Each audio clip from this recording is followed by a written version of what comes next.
మన investments MOs జరగడానికి జరిగిన ఇండస్ట్రియల్స్ అందరు కూడా ఫారిన్ నుంచి అయినా కానివ్వండి, ఇండియా నుంచి అయినా కానివ్వండి, మనకి ఓల్డ్ రాష్ట్రంలో ఆల్మోస్ట్ 13 లక్షల ఇన్వెస్ట్మెంట్లకి ఎంఓఎల్ చేయడం జరిగింది.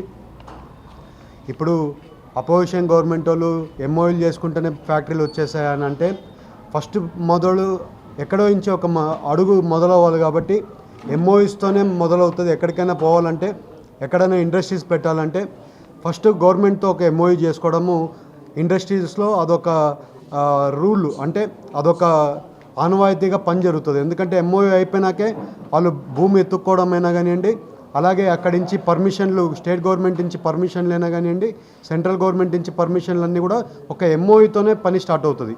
సో ఇవాళ మనం చూస్తే లాస్ట్ 5 ఇయర్స్లో ఎప్పుడు కూడా ఒక ఎంఓయూ జరిగిందని కూడా ఎప్పుడు మేము ఒక న్యూస్ పేపర్లో అయినా కానీ ఎక్కడైనా కానీ ఎప్పుడు వినిందే లేదు. ఇవాళ 600 చిల్లర ఎంఓయూలు ఒక్క రోజులోనే మనకి ఎంఓయూలు జరిగాయి.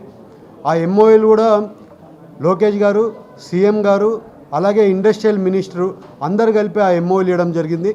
అంటే మేము ఫుల్ సపోర్ట్ ఉంటాం, ఇండస్ట్రీస్కి ఫుల్ సపోర్ట్ ఉంటామని చెప్పి మనం ఆ సిగ్నల్ ఇండస్ట్రియలిస్టులకి పంపించడం జరుగుతుంది. అలాగే ఇవాళ మన ఇండస్ట్రియలిస్టులు కూడా దేశంలో ఇన్ని రాష్ట్రాలు ఉంటే ఓన్లీ ఒక ఆంధ్రప్రదేశ్లోనే ఇన్వెస్ట్మెంట్లు పెట్టాలని వాళ్ళు ఒక ఎంఓయూ చేసుకోవడం ఎందుకంటే చంద్రబాబు నాయుడు గారు ఇక్కడ ఉండడం వల్ల, చంద్రబాబు నాయుడు గారు ఉంటే పర్మిషన్లు అయినా కానివ్వండి, అలాగే సింగిల్ విండో సిస్టంలో ఫస్ట్ టైం ఇండియాలో సింగిల్ విండో సిస్టమ్ తీసుకొని వచ్చిందే చంద్రబాబు నాయుడు గారు. అలాగే మొన్న చూస్తాం మీరు మీటింగ్లో సబ్సిడీలు ఇచ్చేది కూడా ఇస్క్రూ అకౌంట్ పెట్టి సబ్సిడీలు ఇస్తామని చెప్పారు. ఎక్కడ కానీ నాకు తెలిసి దేశంలో లేదు, ప్రపంచంలో ఎక్కడ కానీ ఈ రకంగా ఇండస్ట్రియలిస్టులకి ఈ రకంగా ఒక ఇస్క్రూ అకౌంట్ పెట్టి ఇచ్చే ఫెసిలిటీ ఎక్కడ లేదు. అంటే ఇస్క్రూ అకౌంట్ అంటే ఏం చేస్తారు, వాళ్ళకి ఇవ్వాల్సిన సబ్సిడీస్ అంటే ఇవాళ ఒక ఇండస్ట్రీ పెడుతున్నారంటే ఒక 30% స్టేట్ సబ్సిడీ ఇస్తుంది అనుకోండి.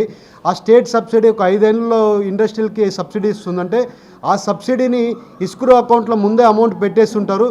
వాళ్ళది ఎప్పుడు టైం అవుతా ఆ టైంలో సబ్సిడీ పెట్టుకునే తక్షణమే ఎస్క్రూ అకౌంట్ నుంచి వస్తుంది. అంటే ఫైనాన్షియల్ ఎక్కడ కానీ మళ్ళీ గవర్నమెంట్లో ఫైల్ రొటేషన్ అవ్వాల్సిన అవసరం ఉండదు. దానివల్ల ఇండస్ట్రీస్కి చాలా వరకు విసులుబాటు కలుగుతుంది. ఎందుకంటే ఇండస్ట్రీస్ అంటే ఏంటి, వాళ్ళ ఫైనాన్షియల్ ఫ్లోయింగ్, క్యాష్ ఫ్లో మాత్రమే ఇంపార్టెంట్. ఆ క్యాష్ ఫ్లోకి ఇంపార్టెన్స్గా మొన్న చేసిన అనౌన్స్మెంట్, చంద్రబాబు నాయుడు గారు చేసిన అనౌన్స్మెంట్ ఇస్క్రూ అకౌంట్ పెట్టడం వల్ల చాలా కంపెనీస్కి బెనిఫిషియల్ వస్తుంది. ఇవాళ గ్రీన్ కంపెనీస్, గ్రీన్ కంపెనీస్ ఉన్నాయో, ఎకో గ్రీన్ కంపెనీస్ అంటే నేచర్కి సంబంధించి డిస్ట్రాయ్ లేకుండా ప్రొడక్షన్ చేసే కంపెనీస్కి అన్నీ కూడా చాలా వరకు సబ్సిడీస్ ఇస్తున్నాం. మన పాలసీలోనే సబ్సిడీస్ ఉన్నాయి.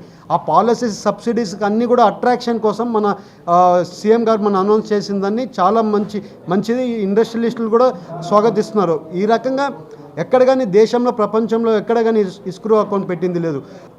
ఓన్లీ ఈ కంపెనీలన్నీ కూడా సడన్గా ఇంత వాస్ట్గా ఈ 5 ఏళ్లలో లేకునేది సడన్గా ఈ 1.5 ఇయర్లో ఈ 20 లక్షలు, మొన్న ఎంఓఎస్ కాకముందే 20 లక్షలు ప్లస్ ఇప్పుడు మళ్ళీ ఒక 13 లక్షలు ఇన్వెస్ట్మెంట్లు వస్తున్నాయంటే దానికి కారణం ఎవరైనా ఉన్నారంటే అది ఒక చంద్రబాబు నాయుడు గారు అని కూడా మీకు అందరికీ తెలుపుతున్నాం. ఎందుకంటే ఆయనని చూసి వస్తున్నారు. ఇవాళ ప్రైమ్ మినిస్టర్ గారిని చూసి వేరే దేశాలు మన దేశానికి ఇన్వెస్ట్మెంట్లకు వస్తున్నారు. ఆ దేశాల్లో వచ్చేటోళ్ళు మళ్ళీ చూసి ఎవరు అంటే చంద్రబాబు నాయుడు గారని మన ఆంధ్రప్రదేశ్కి వస్తున్నారు. ఇవాళ మన రాష్ట్రం అంతా కూడా ఇండస్ట్రియల్కి ప్రోజోన్ కింద మనం అందరూ కూడా ఇది చేస్తాం. ఇంకా వచ్చే రోజుల్లో ఇంకా చాలా ఇండస్ట్రీస్ వస్తాయి. ఇండస్ట్రీస్ రావడం వల్ల మనం ఎప్పుడు వినేటోళ్ళం, మన పిల్లోళ్ళు అయినా కానీ, మన యంగ్స్టర్స్ అయినా కానీ అందరు కూడా ఎక్కడికో యుఎస్కి వెళ్ళి పని చేసుకోవాల్సిన అవసరం ఉండేది, లేకుంటే వేరే దేశాలకు వెళ్ళి పని చేసుకోవాల్సిన అవసరం ఉండేది. ఇప్పుడు వేరే దేశాలకు వెళ్ళాల్సిన అవసరం లేదు. మన దేశంలోనే, మన రాష్ట్రంలోనే పనులు చేసుకునే అవకాశం కల్పిస్తున్నారు. అలాగే వేరే దేశాల వాళ్ళు వాళ్ళ దేశాలు వదిలేసి మన రాష్ట్రానికి వచ్చి కూడా పనిచేసేదానికి ముందుకెళ్తున్నామని కూడా మీకు తెలుపుతున్నాం. ఇవాళ మీరు చూస్తే ఐటీ రంగాల్లో కాకుండా మ్యానుఫ్యాక్చరింగ్ రంగాలు, అలాగే బయోఫార్మ్ రంగాలలో, అలాగే మెడిసిన్ మ్యానుఫ్యాక్చరింగ్లో ప్రతి కంపెనీస్లో పెద్ద కంపెనీస్ అన్నీ కూడా మన రాష్ట్రానికి వస్తున్నాయి. మన రాష్ట్రానికి రావడం వల్ల వేరే దేశాలకు మనం పోవడం కాదు, వేరే దేశాలు మన రాష్ట్రానికి వచ్చి మన రాష్ట్రంలో పనిచేసేదానికి అవకాశం కలుగుతుంది.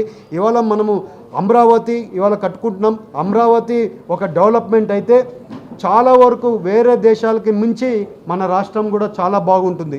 దానివల్ల మనం అందరం కూడా ఎప్పుడు కూడా ఒకటి మేము అందరం కూడా రెగ్యులర్గా చెప్తుంటాం, మనం ఎప్పుడు కూడా ఒక్కటే గవర్నమెంట్ ఉండడం వల్ల, ప్రజల గవర్నమెంట్ ఉండడం వల్ల, ఒక్కటే గవర్నమెంట్ కంటిన్యూస్గా 20 ఏళ్ళు 25 ఏళ్ళు 30 ఏళ్ళు ఒక గవర్నమెంట్ ఉండడం వల్ల చాలా వరకు అభివృద్ధి చెందుతుంది.